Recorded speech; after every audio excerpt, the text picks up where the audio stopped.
you ensure that you're collaborating well with the team. So we've been building that into our training as a company, but it would be interesting to see universities do more and more of that, to have more of that taught. Like, I didn't have the benefit growing up of per se being taught that.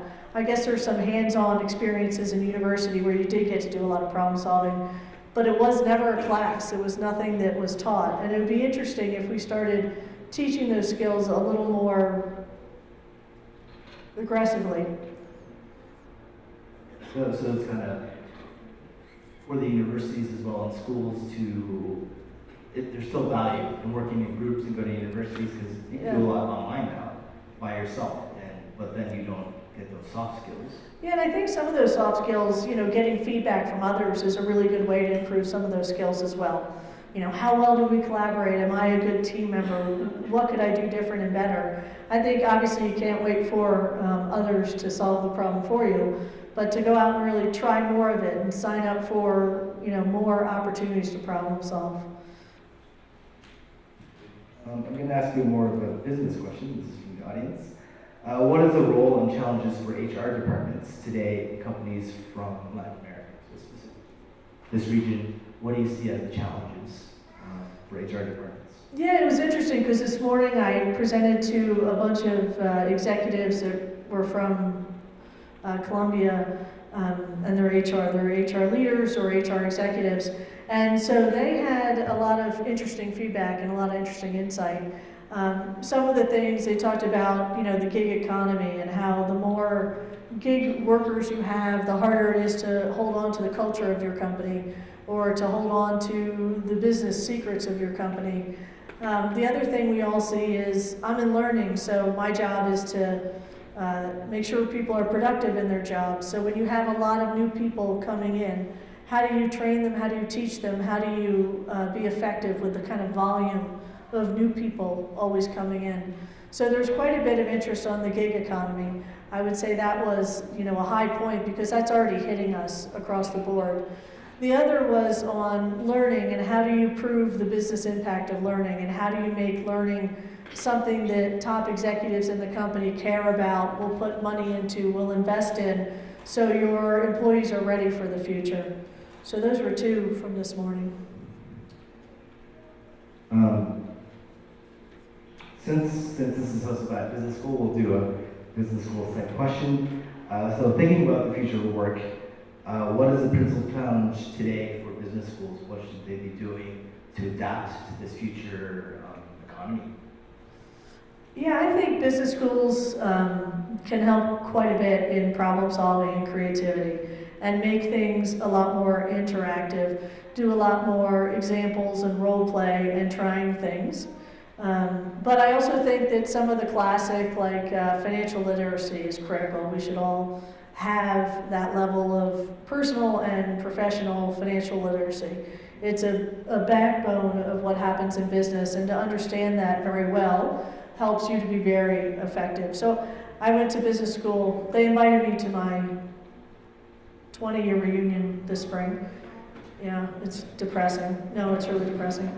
But back then we did problem solving, and I've been back to visit and speak to the students there. And it really is, how much can we do that's more interactive, that's more, really teaching teamwork. And I know a lot of schools do, but teaching teamwork, teaching problem solving, and also, back to financial literacy. And anything that, I think at the end of the day, some of the presentation was a little black and white. I think at the end of the day, doing what you love, what interests you, what you're good at, and just always, going further with it is key.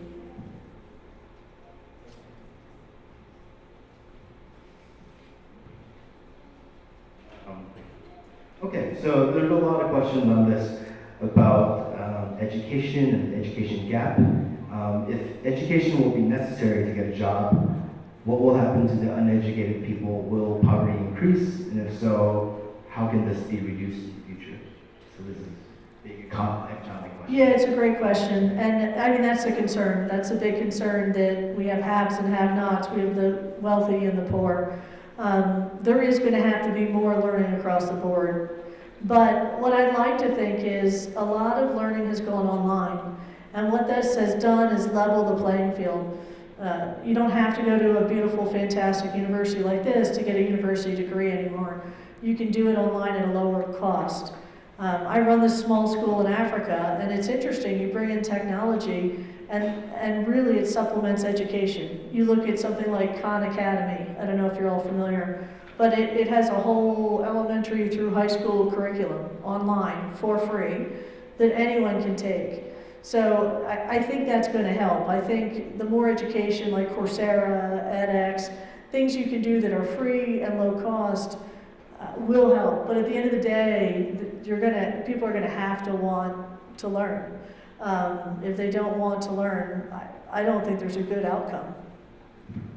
Yeah, I think education is very big, and also creating opportunities. So having these programs that will create an internship or something to train these people in new skills would be something that you guys are doing at SAP as well, and that's also very important. I think that's all the time we have, so thank you so much for this Q&A part. Thank you, this was so much fun. I really appreciate it. Two more? Oh, two more. Because we got a nice pile. Okay. I'm going to bring them home. I was told that was the last one. A lot of this has to do with education, social class, and the gap in skills. Overlap. Yeah, that's the big concern. That's the biggest. They're all about skills. How do we learn all these skills? You said a lot of critical thinking, a lot of problem solving, and maybe right now we might be a little bit lacking in those skills. Where do you think? But I think the kind of education you get at great universities like this is you learn how to learn. So even if the thing you eventually do isn't exactly what you learned here, I don't know that it matters. You've learned how to learn, and you've got the foundation to do anything. And then I think it's on each of us to keep honing our skills. If we stay in the same area of expertise, you're going to have to constantly hone those skills. Or if you're going to change careers and jobs, you're really going to have to be aggressive at going out and learning a lot. Okay. I'm going to ask you a technical question because of this Internet of Things. A lot of people, a lot of machines talking to each other. What are the privacy issues that might play into that? How do companies keep the data secure? How does that work with marketing? Yeah, that's a massive topic. Yeah. We look at that a lot because we are a software company that has access to a lot of information. And whether we're looking at it on our customers' behalf or our own company's behalf, we have a whole office at SAP that is focused on how we use data, how we use employee data, and what's appropriate to use. What's interesting is that data is going to unleash a lot of potential, but there is a lot of sort of dark scenarios. And I think governments have to be very involved in regulating what's okay and what's not. And then businesses have to take it a step further. But it's a massive issue. So you wouldn't have companies self-regulate. You would have governments come in and say, hey, this is what you need to do. And then they have to do it. I think, it's interesting because some countries are taking a very aggressive stance. And therefore, most businesses are starting to try to meet the requirements of that aggressive data protection stance. So as a result, I'm not sure if it's every country that has to regulate it, but yeah, I think there is a role for government and there's certainly a role for businesses. And I think there should be transparency for consumers as to what is being done with your data. Thank you. All right, thank you. I think that's it. Thank you so much. Thank you so much. Thank you. I enjoyed it. Muchísimas gracias a ustedes por habernos acompañado a este evento y esperamos que nos sigan pudiendo acompañar más adelante. Muy buenas tardes.